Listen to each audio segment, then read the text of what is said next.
Многу работи. Така да си ме прашал што го разликува, да речам, еден обичен возач на кола или еден возач кој вози меѓународен камион или автобус. Прво е одговорноста. Одговорноста на новинарот кон она што го објавува е далеку поголема од одговорноста на граѓанин кој си објавува на социјалните мрежи.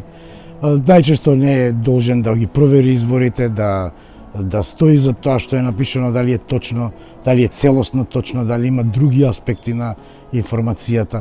Најлесно е на Facebook да се дадат мислења за некои работи, меѓутоа за мислењата треба секојаш да има претходно некакви информации и факти. Од друга страна, овие информации кои се постираат, да речем, преку социјалните мрежи и после тоа кои добиваат на интензитет и се шират, до крај јасно е дека граѓаните не можат да им веруваат, бидејќи во некоја ситуација може да бидат на некој начин и изманипулирани.